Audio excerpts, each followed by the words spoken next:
प्रधानमंत्री नरेंद्र मोदी ने महाराष्ट्र के लातूर में चुनावी सभा को संबोधित किया। यहां उन्होंने कांग्रेस पर हमला बोलते हुए कहा कि कांग्रेस इसलिए मोदी से चिढ़ती है क्योंकि मोदी दलित, पीड़ित, शोषित और वंचित की बात करता है। पिछले 10 सालों में SC, ST, OBC के सबसे ज्यादा MP, MLA भाजपा और NDA के साथ हैं। केंद्रीय मंत्रिमंडल में भी 60% से ज्यादा मंत्री SC, ST और OBC समाज से हैं। उन्होंने आगे कहा कि आज देश का SC, ST, OBC समाज इसलिए बीजेपी और मोदी पर भरोसा करता है क्योंकि पिछले 10 सालों में ऐसे करोड़ों परिवारों का जीवन बदला है।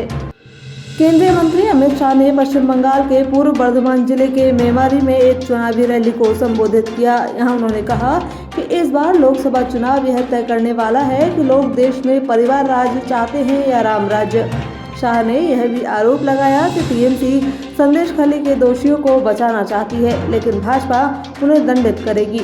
उन्होंने आगे कहा कि ममता बनर्जी और उनका भतीजा भाजपा कार्यकर्ताओं पर जितना चाहें उतना अत्याचार कर सकते हैं, लेकिन TMC की हार तय है। कांग्रेस नेता राहुल गांधी ने मध्य प्रदेश के भिंड में पार्टी प्रत्याशी के समर्थन में चुनावी रैली की। इस दौरान उन्होंने जहां कांग्रेस पार्टी के घोषणा पत्र पर बात की, वहीं केंद्र की मौजूदा मोदी सरकार को भी जमकर निशाने पर लिया। उन्होंने कहा कि भाजपा वाले कहते हैं कि वे आरक्षण के खिलाफ नहीं है। अगर ऐसा है तो वे प्राइवेटाइजेशन क्यों कर रहे हैं? रेलवे का निजीकरण क्यों किया जा रहा है? अग्निवीर योजना क्यों लाई गई? अगर ये लोग आरक्षण के खिलाफ नहीं है तो ऐसा क्यों किया? भाजपा सरकार सारे काम आरक्षण के खिलाफ कर रही है। पंजाब के मुख्यमंत्री भगवंत मान एक बार फिर दिल्ली CM अरविंद केजरीवाल से मिलने तिहाड़ जेल पहुंचे। दोनों नेताओं की करीब आधे घंटे तक मुलाकात हुई। इसके बाद भगवंत मान ने मीडिया से बातचीत में कहा कि मैंने केजरीवाल को बताया कि पंजाब के सरकारी स्कूलों के 158 बच्चों ने JEE मेंस को पास किया है। ये बड़ी बात है क्योंकि ये सब शिक्षा क्रांति के चलते हुआ है। उन्होंने आगे कहा कि मैं गुजरात होकर आया हूँ, वहाँ लोग कह रहे हैं कि केजरीवाल को अंदर डालना गलत है। मुख्यमंत्री को अंदर कर सकते हैं लेकिन उनकी सोच को अंदर नहीं कर सकते। पंजाब CM ने कहा कि केजरीवाल ने उन्हें निर्देश दिए कि इंडिया गठबंधन के लोग जहां भी बुलाएं वहां जाना है, क्योंकि यह चुनाव लोकतंत्र को बचाने का चुनाव है।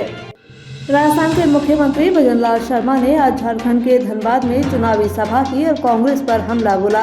उन्होंने कहा कि कांग्रेस के पूर्व PM कहते थे कि लोगों तक पूरी राशि नहीं पहुंचती, लेकिन आज PM मोदी माता बहनों का ध्यान रखकर उज्ज्वला योजना लेकर आए।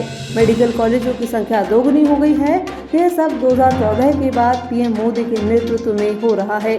वहीं उन्होंने यह भी दावा किया कि राजस्थान की सभी 25 सीटें भाजपा जीतने जा रही है।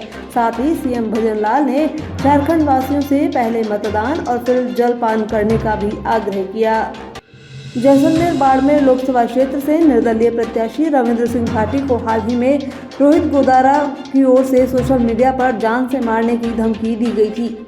इसे लेकर जोधपुर में राजपूत समाज की ओर से प्रदर्शन किया गया। इस दौरान मुख्यमंत्री के नाम जिला कलेक्टर को ज्ञापन सौंपते हुए रविंद्र सिंह भाटी को Z+ सिक्योरिटी मुहैया करवाने और आरोपियों की गिरफ्तारी की मांग राजपूत समाज की ओर से रखी गई। धौलपुर जिले की मनिया पुलिस ने एक 20,000 रुपए के इनामी बदमाश को गिरफ्तार करने में सफलता हासिल की है।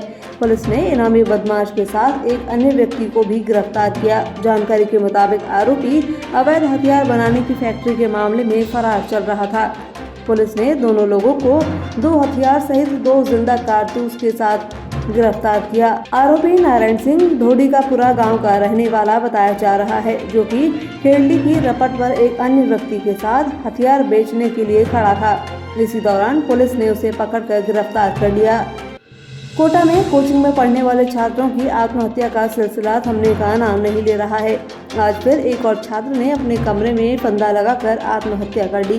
कोटा के तलवंडी थाना क्षेत्र का ये मामला बताया जा रहा है। जानकारी के मुताबिक मृतक छात्र भरत राजपूत धौलपुर का रहने वाला था। कोटा में रहकर नीट की तैयारी कर रहा था। मृतक के कमरे से एक सुसाइड नोट भी मिला है। इसमें उसने लिखा है कि I am sorry पापा, मैं इस बार भी नहीं कर पाया। विश्व मानव अधिकार संरक्षण आयोग की ओर से समाज सेवा और नर्सिंग सेवा के क्षेत्र में उत्तम कार्य करने के लिए करौली के रामजीत गुर्जर को डॉक्टरेट की मानद उपाधि से सम्मानित किया गया। दिल्ली के इंदिरा गांधी इंटरनेशनल सेंटर में आयोजित भव्य समारोह में रामजीत गुर्जर को मानद उपाधि दी गई। यह उपाधि भारत सरकार के विधि और न्याय मंत्रालय, नीति आयोग, गृह मंत्रालय से मान्यता प्राप्त है। बता दें, समारोह के दौरान मुख्य अतिथि के रूप में बॉलीवुड अभिनेत्री दिया कुमारी, पूर्व दिल्ली से लोकसभा सांसद मनोज तिवारी, भारत के नेशनल रेसलर और महाराष्ट्र के डीएसपी नरसिंह यादव, परमवीर चक्र विजेता योगेंद्र सिंह यादव, इलाहाबाद हाईकोर्ट के जज अवनीश सक्सेना सहित कई गणमान्य लोग मौजूद रहे। T20 विश्व कप के लिए भारतीय क्रिकेट टीम का ऐलान हो गया है। टीम की कप्तानी रोहित शर्मा करेंगे, जबकि हार्दिक पांड्या उप कप्तान होंगे। टीम में 2 विकेटकीपर ऋषभ पंत और संजू सैमसन को शामिल किया गया है। वहीं चयनकर्ताओं ने 3 बड़े चेहरों को टीम से बाहर किया है। इनमें केएल राहुल के अलावा रिंकू सिंह और शुभमन गिल शामिल हैं। हालांकि बीसीसीआई ने रिंकू और शुभमन को ट्रैवलिंग रिजर्व में रखा है। रिंकू पर शिवम दुबे को तरजीह दी गई है।